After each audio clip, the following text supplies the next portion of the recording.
All right, let's dive right in. Today, we are talking about what OpenAI is calling a massive upgrade, a huge step forward on the path to AGI, the brand new GPT-5. We're going to break down what really makes it tick, what's so different about it, from its core intelligence all the way to the new tools it puts in your hands. So let's get to it. Probably the best way to get your head around the leap to GPT-5 comes straight from OpenAI CEO Sam Altman. He says it's not just another little update. No, this is a total shift in how we interact with AI. We're literally moving from having a helpful assistant to having a true on-demand expert in pretty much anything. And this timeline here, it really paints the picture, doesn't it? I mean, we started out with GPT-3, which it felt like talking to a really smart high schooler, sometimes brilliant, but not always consistent. Then we got GPT-4o, and that was like a capable college student. It brought some real smarts and usefulness. But this jump, the jump to GPT-5, is just different. Now we're talking about a PhD-level expert, an expert you can call on any time to tackle genuinely complex stuff. So what is it that gives this new model its PhD? Well, it all boils down to a fundamental leap in one single crucial area: reasoning. And this isn't just about knowing more trivia or facts. It's about the actual ability to think. Think about it. In the past, with AI models, you kind of had to make a choice, right? You could get a super fast, simple answer, or you could get a slower, more thought-out one. GPT-5 completely changes that game. It can now automatically sense when a question is complex, and it will literally pause to think. It allocates just the right amount of brain power to get you the absolute best answer. OpenAI calls this the risen paradigm, and what it really means for you is you get all the intelligence without having to sacrifice speed. And that new ability to think, well, it delivers some seriously tangible results. On all the key academic benchmarks, GPT-5 is just setting new records left and right. I'm talking about tests of really complex reasoning like MMU, and even in real-world coding challenges like SW Bench, it's not just outperforming older models, it's blowing its top competitors out of the water. In fact, in some of these specialized fields, it's scoring higher than most human experts. It's that good. Okay, so benchmarks are one thing, but what do these crazy scores actually mean for you? Well, they translate into these tangible, almost magical new abilities. Let's just look at a few examples of how GPT-5 can take a simple idea and turn it into a complex reality in just minutes. So picture this. You're trying to help your kid with a tricky physics concept, something like the Bernoulli effect. You could ask for a simple text explanation, sure, and you'd get it instantly. But here's where it gets wild. You can then just say, create a moving demo. And in 2 minutes flat, GPT-5 writes almost 400 lines of code and spits out a fully interactive simulation.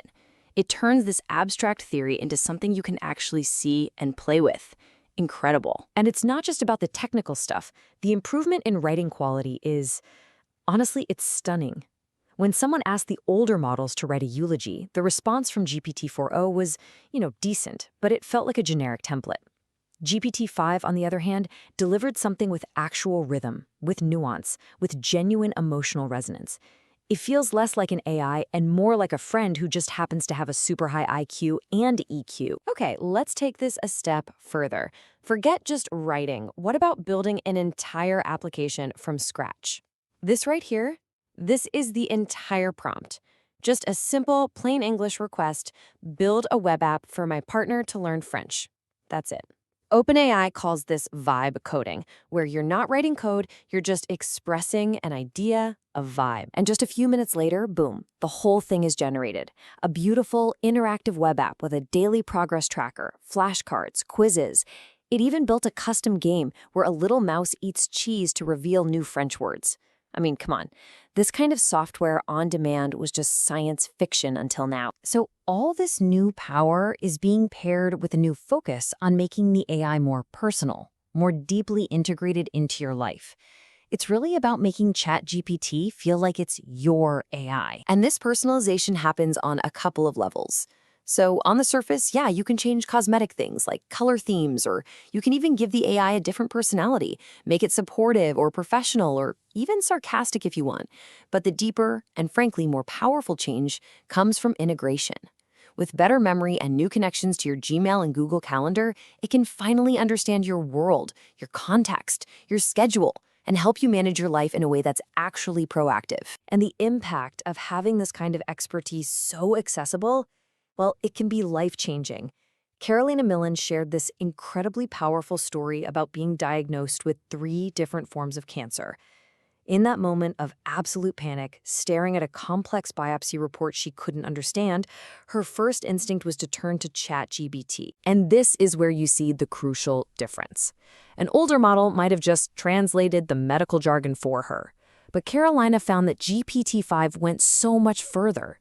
It seemed to understand the question behind the question, connecting the dots for her to help her actually navigate the problem.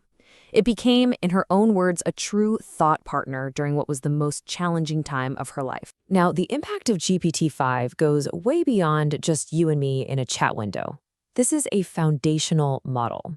It's going to power a whole new ecosystem of tools for businesses, for governments, and of course, for developers. And this isn't some future tense thing. It's already happening at a massive scale. We're seeing its deep reasoning being used for drug design at Amgen. The big bank BBVA is using it to compress weeks of human financial analysis into just a couple of hours. In healthcare, Oscar Health is calling it the best model out there for clinical reasoning.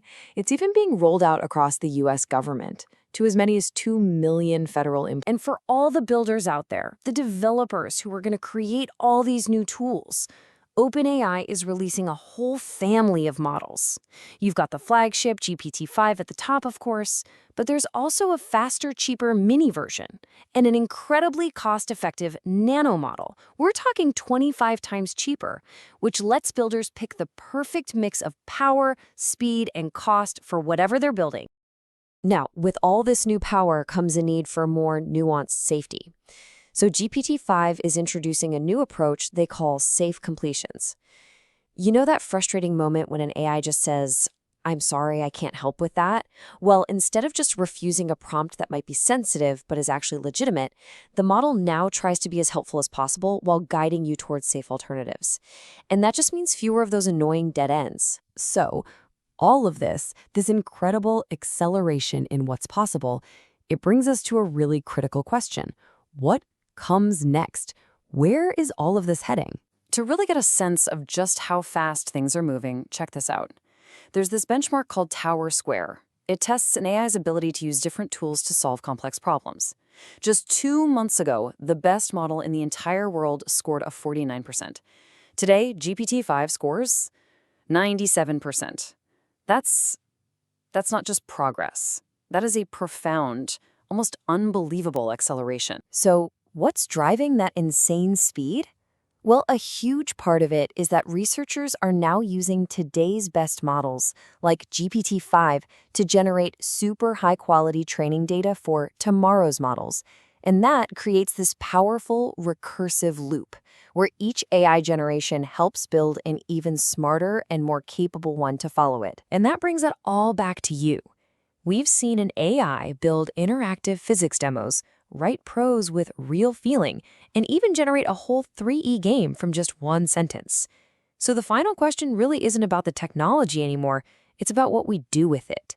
When a tool this powerful is in your hands, what will you build? What problems are you going to solve? What ideas will you finally bring to life? That's all for this explainer. Thanks for joining us.